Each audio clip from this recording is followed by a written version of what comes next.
Vote ایک گواہی ہے. جب تو کسی کو ووٹ دیتا ہے تو کہتا ہے تیرے سیاہ سفید میں تیرے ساتھ ہوں. پھر کس طرح تو کہتا ہے کہ اس نے ظلم کیا میں موجود نہیں تھا. بڑا لوگوں نے برا بلا کہا نا, حکمرانوں نے ختم نبوت پہ یہ کر دیا وہ, تو میں کہتا ہوں وہ تو سارے ٹھیک ہے, غلط تھے تو ان کو ووٹ دینے والے انہوں نے کس مسجد میں آ کے توبہ کی؟ انہوں نے کہا آ کے اپنے نفل پڑھے اور کہا ہم سے غلطی ہو گئی ہم بھول گئے. وہ کدھر ہیں وہ لوگ جو ان کو سپورٹ کرتے ہیں؟ یہ خود آ جاتے ہیں. ہمیں نہیں پتا کہ جس کو ہم ووٹ دے رہے ہیں وہ ظالم ہے, ہمیں نہیں پتا جس کو ہم ووٹ دے رہے ہیں وہ جابر ہے, وہ فاسق ہے, وہ چور ہے, وہ ڈاکو ہے, وہ بے ایمان ہے, رسا گیر ہے. پھر بھی لائن میں لگ کے ووٹ دیتے ہو, پھر بھی برابر کے شریک ہوتے ہو. پتہ نہیں وہ کون ہے, ساری خبر ہے. کیا مانگا تھا یزید نے امام حسین سے؟ ووٹ. تو دے دیتے چپ کر کے امام حسین.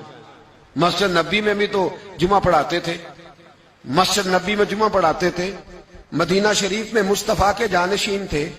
یزید کہتا تھا جو آپ کہیں گے مل جائے گا, پر امام حسین نے فرمایا یہ نہیں ہو سکتا کہ میں مسجد نبی میں نماز پڑھاتا رہوں اور میرے نانا کی امت پر کوئی ظالم مسلط رہے, یہ نہیں ہو سکتا. ووٹ مانگتا تھا, ووٹ. تجھے ووٹ کی قدر کا نہیں پتا؟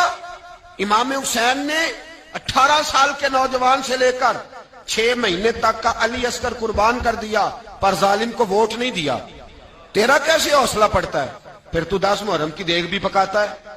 کس طرح تیرا حوصلہ پڑتا ہے؟ کس طرح کر کے تیرے اندر ہمت آتی؟ جلال بادشاہی ہو یا جمہوری تماشا ہو, جدا ہو دی سیاست سے تو رہ جاتی ہے چنگیزی. ظالموں کا مددگار بھی ظالم ہوتا ہے, ظالموں کا مددگار بھی. جو بڑے ظالم کے نیچے چھوٹی فوٹو بھی لگوائے, ووٹر اور سپورٹر بنے, وہ نہیں ظالم, وہ نہیں سخت. اور جو اللہ خیر کرے دفتر ہی کھول کے بیٹھ رہے اپنی بیٹھک کے آگے, جلیبیاں بھی کھلائے, میرے کہنے پہ ووٹ دینا, وہ نہیں ظالم. بچ گئے, باہر نکل گئے, نہیں جی نہیں ہم پاک صاحب ہیں, حکمران بڑے ظالم ہیں. نا تو بچ نہیں سکتا, تو برابر کا شریک ہے. مجھے ایک صاحب کہنے لگے ووٹ ڈالنے چلیں. الحمدللہ میں کبھی نہیں گیا. جب بندہ سمجھ میں آئے گا, مرضی کا آئے گا تو جائیں گے انشاءاللہ تعالی. نہیں گئے تو نہیں گئے. میں کہنا بڑی کھلی بات کر رہا ہوں, میں بھی تو مسجد کا مولوی ہوں نا, میں بھی یہ خانقاہ کا مسند نشین ہوں. کھلی بات نہیں جاتے بھئی ہم. ایسے ہی ہے کوئی جس کا جو دل کرے گا ہمیں ہانک کے لے جائے گا. ہماری بنیاد بھی ہے, ہمارا وقار بھی ہے, ہم رسول اللہ کے نام لینے والے ہیں.